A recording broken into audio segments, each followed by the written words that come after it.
Hi guys, I'm back again. This is chapter 2 of Black Beauty. This book is written by Anna Sewell. Chapter 2, The Hunt. I was 2 years old when a circumstance happened which I have never forgotten.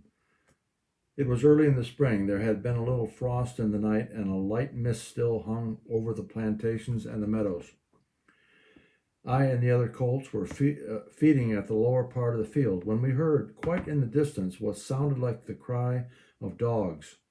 The oldest of the colts raised his head, pricked his ears, and said, They are the hounds, and immediately cantered off, followed by the rest of us to the upper part of the field, where we could look over the hedge and see several fields beyond.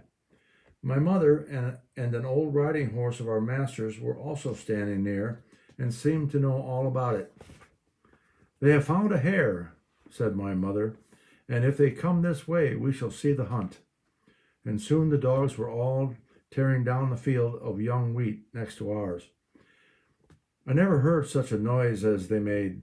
They did not bark, nor howl, nor whine, but kept up a yo at the top of their voices. After them came a number of men on horseback, some of them in green coats, all galloping as fast as they could.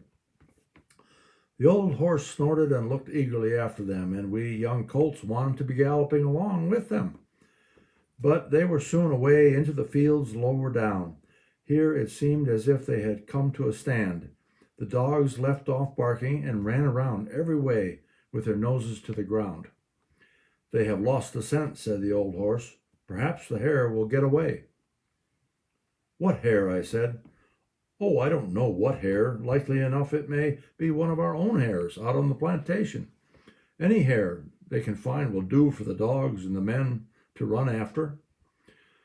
And before long the dogs began their yo again, and back they came, all together at full speed, making straight for our meadow at the part where the high bank and the hedge overhang the brook. Now we shall see the hare, said my mother, and just then a hare, wild with fright, rushed by and made for the plantation. On came the dogs. They burst over the bank, leaped the stream, and came dashing across the field, followed by the huntsmen. 6 or 8 men leaped their horses clean over, close upon the dogs. The hare tried to get through the fence. It was too thick, and she turned sharp round to make for the road, but it was too late. The dogs were upon her with their wild cries. We heard one shriek, and that was the end of her.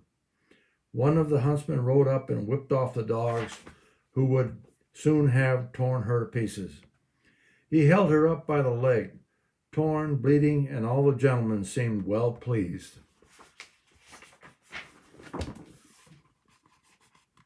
That's one of the hounds chasing the hare. And then after they got caught, the huntsman holds up the hare and the dogs are just barking at it.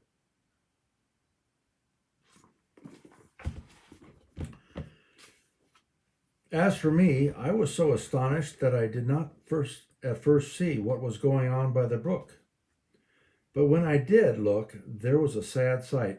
2 fine horses were down.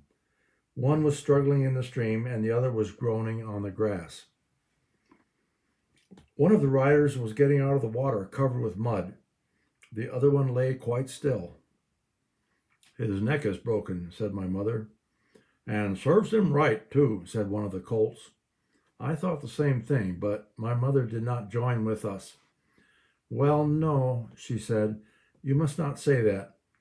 But though I am an old horse and have seen and heard a great deal, I never yet could make out why men are so fond of this sport.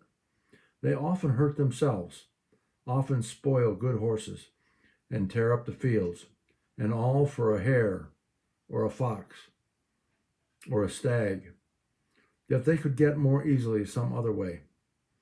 But we are only horses and don't know. While my mother was saying this, we stood and looked on. The riders were all running off in different directions now, to the doctor's, to the farrier's, and no doubt to Squire Gordon's, to let him know about his son. That's the one who had been knocked off. And the one horse just lie there still. One of his legs was broken. My mother seemed much troubled. She said she had known that horse for years, and that his name was Rob Roy. He was a good, bold horse, and there was no vice in him. She never would go to that part of the field afterwards. And that's the story of the hunt. It's kind of a sad story, but that was chapter 2. Next time we'll read chapter 3. Thank you.